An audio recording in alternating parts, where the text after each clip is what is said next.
time a man needs to spend with a woman is counterintuitive for the man. So what happens for the man is he feels like he does a lot of stuff for the family and for his wife, girlfriend, whichever way it may be. And then he feels like there's limited amount of time for himself. So he's in a constant battle of trying to do the providing or the work that he feels like he needs to do and put the amount of time to that. Then he needs to put an amount of time to the children. And then if you've got children, then he needs to put an amount of time to his wife, his partner, his girlfriend. And what happens over a period of time is the man starts to feel like his resources are stretched and drained and that there's not enough of him to go around. As he starts to feel like that, he naturally pours his resources where he feels they're most important, which is into his work, because that's how the income comes in and how he keeps security. And for a man, it's really important to provide. So he goes to his work first to make sure that the income's there to support the family. Second, if he's got children, he'll go to his children. And then he'll make sure he gives enough to his children as much as he can. But he divides this a little bit with his own time as well, because he knows that he can't give from an empty cup. So he tries to grab time wherever he can. So the feeling for a man is like, that word grab is really important, because what it feels like for a man is, I'm stretched at work, I'm stretched with my children, my partner's not happy with me anyway, I don't seem to be able to do anything right, which is a normal feeling for a man. Every time I try to do something right, she complains, or she has a go at me about something else I'm not doing right. So he has this feeling that nothing he does is ever good enough, is never going to be enough for his partner. So he goes work, then children, and then a little bit dividing, takes time for himself. The more he stretches himself, the more he feels that he needs more time for himself. So the more he's given to work, the more he's given to children, the less his wife is getting from him. The less his wife gets from him, the more upset she gets, the more distant she gets, the less supportive she appears, and the more complaining she may come across, or the more withdrawn, resentful, angry, whichever way you want to look at it. But the more she does that, the more he feels depleted, like he just can't serve everything that he's trying to serve. The more she does that, the more withdrawn he becomes. As he becomes more withdrawn, he goes inside himself. He becomes less effective at work, less effective with the children. He's already failing with his wife. And now he has no time at all. He's completely depleted. So in an effort to replenish himself, I call this recharging his battery, he goes and he spends more time trying to do the things he loves. But he never really recharges doing the things he loves, because he feels guilty that he's taken away from the other areas that he feels like he needs to give. And that's a real important point to make for the man. He keeps taking time for himself, and the more time he takes is tinged with, if it's not guilt, it's something similar for you, but the more time he takes for himself, it's tinged with this element of, I should be able to do more at work, more with my wife, more with my children, therefore taking time for myself is bad. Every time I take time for myself, she gets more upset with me, she complains even more at what a bad job I'm doing. He feels more depleted. The more depleted he feels, the more time he feels like he needs to take, the less effective he becomes at work, the less effective he becomes with his children, and the more distant he feels with his wife. So the thing that he needs to do, which is completely counterintuitive for him, because he's already depleted, he's already worn out, he's already stretched, he's already doing everything he can, but in the thing that he needs to do the most is give all of his attention and all of his focus to his partner, to his wife. He needs to be present. She needs more than anything his presence. Forget about the words, forget about what she says, forget about if she's nagging at you, if she's complaining at you, if she's arguing with you. For a woman, it's never, ever, ever about the words. What she's wanting to do in those moments is she's wanting to connect with you. And if she connects with you enough, honestly, I promise those words will dissipate over time. But what she needs from you is your presence.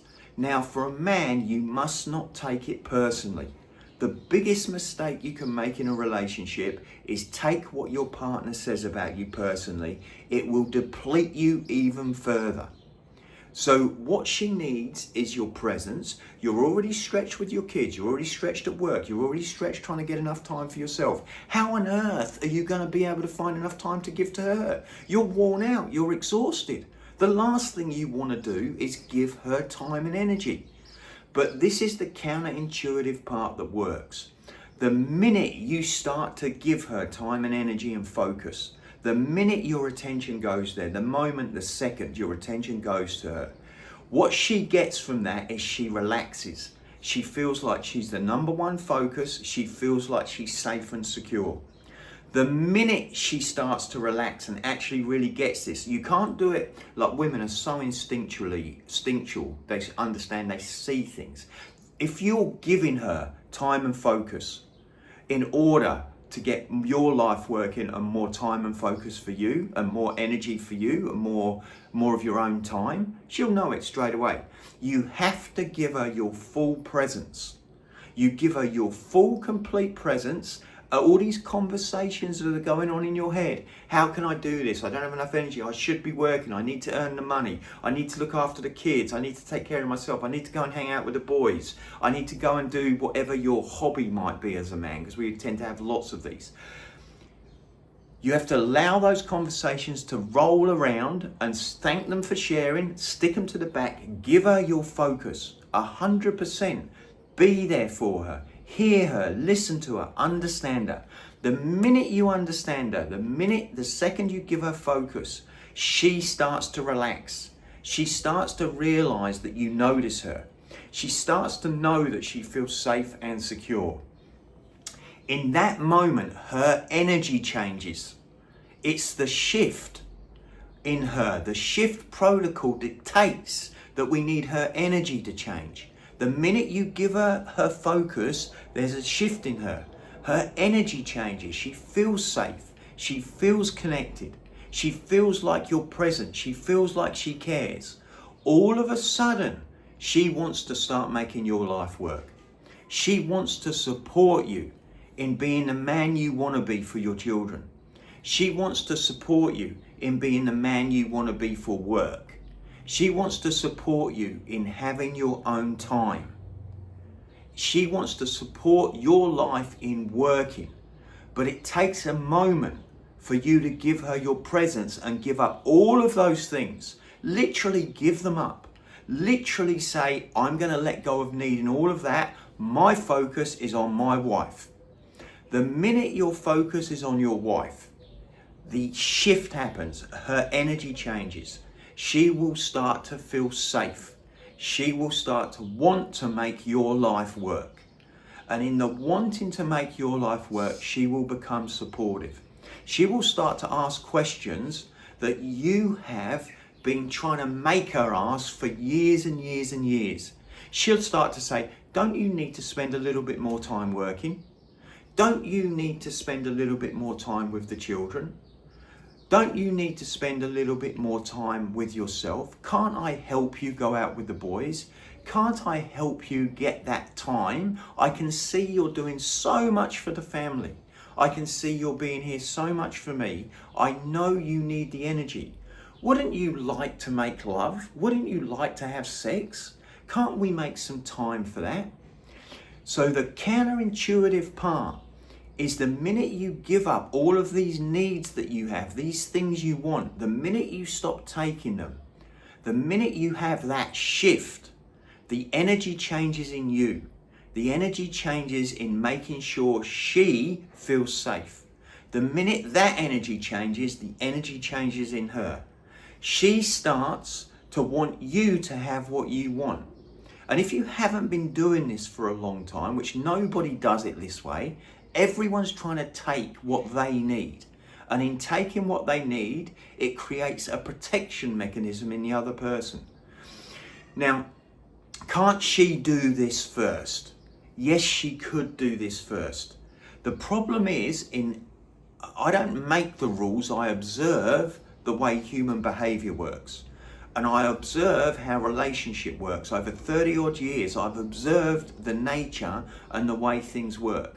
So yes, she can do it first. But what I've observed, it's a very unusual situation where the woman goes first. The first thing that normally happens is the man has to step up.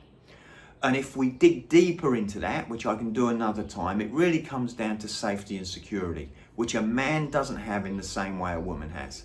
So the woman can't relax till the man is there for her.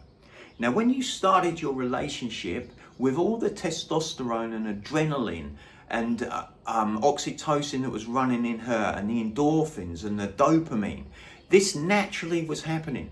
She was your number one focus. And when she was your number one focus, she settled and relaxed.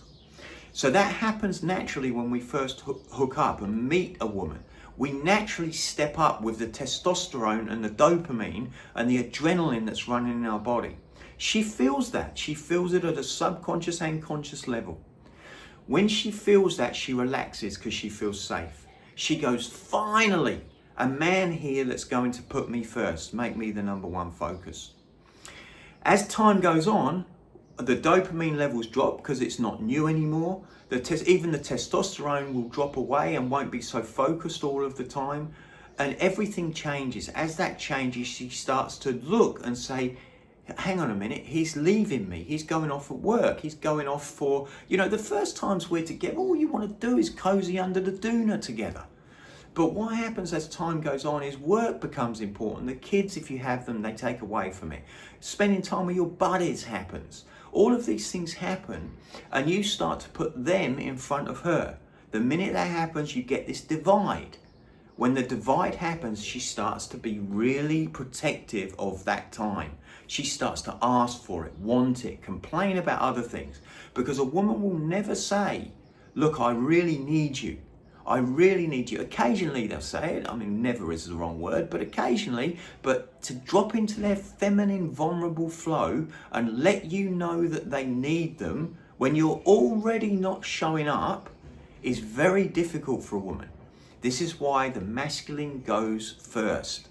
But the counterintuitive part, men, that I want you to get is giving that time and energy to the woman in this way will allow you to get all your other needs met and will actually take the pressure off. You will feel recharged and replenished by the time you give her. You won't feel like it's a drain. You'll start to feel more masculine, more certain, more grounded because of the attention and the focus you're giving her. It may take a little while if you haven't been doing it because women test. And when they test, they want to make sure you're going to be there. They're like, is this a trick? But if you do this consistently for a week, for 2 weeks, maybe for a month even, it becomes not a time thing. So it doesn't take me extra time to give Gail the time she needs. Again, I know that's counterintuitive, but because I have so much more time, because she's taken care of, I have so much more time in my day because the first port of call is presence. In the morning, my first place I go to is Gail. How are you? How did you sleep? How are you feeling? Do you need anything from me? Is there anything I can do? I observe, I watch. Before I have my cup of tea, which is important to me, it's important to my morning ritual. I like a cup of tea, and this is an exact example of it. If I come out and I put my tea first, so I come out, she says whatever she says, or I ignore her, don't talk to her, just say hi as a passing gesture, and I make my tea and I sit down and have my tea, which I like to recharge. I like to regroup in the morning. I like to wake up with a cup of tea. So I like to take time for myself. If I take time for myself before I've given her my presence, she will want to, let's use intrude for want of a better word. She will want to intrude on that time. Look at what I found on the internet that I wanted to show you, Russell. Can you do this for the children? What are we going to do today? Where are we going to go? What's your plans? She will want to intrude on my time with my tea, which then depletes and diminishes the recharging effect of my tea. I'm not getting the time I need. So then I become resentful, if you like a little bit of niggle about that. Okay, I'm going to shut down further and I'm going to drink my tea elsewhere so she can't interrupt me. It's the wrong strategy, guys. What I have to do is I have to wake up in the morning. The first thing I need to do when I see her is give her my presence. If I give her my presence, if I take care of her, if I handle whatever needs doing, she will let me sit and drink my tea in peace and quiet without bugging me at all, because she knows I'm there for her. That in itself, that one little example, is a metaphor and an idea for the whole rest of the relationship. If you can do that, men, give up that I deserve my tea, I work hard, I bring in the money, I look after the kids, I went to bed late working, I should get my tea, I'm entitled to it. If we can give that up, which is part of the immature masculine, we can be present in the masculine. If we can be present in the masculine, we will get all our other time met. And this is the counterintuitive distinction I want you to get. We already feel depleted, I get it. We're already burnt out everywhere else, which is another topic which I need to take care of. But the idea that I want you to get is giving your energy to your partner will recharge your batteries in itself, and then will 100% increase the recharge that you get from the time you take for yourself. And not only that, they'll be on board and it won't feel like you're stealing time. When you feel like you're stealing time for yourself, recharging your batteries, it diminishes your battery. It wears the longevity of the battery out over time. It no longer charges to 100%. It charges to 80% and 60% and 40%. It needs little trickle charges all the time. When you do it this way, your battery's replenished and recharged because of what you're doing and how you're behaving with your partner.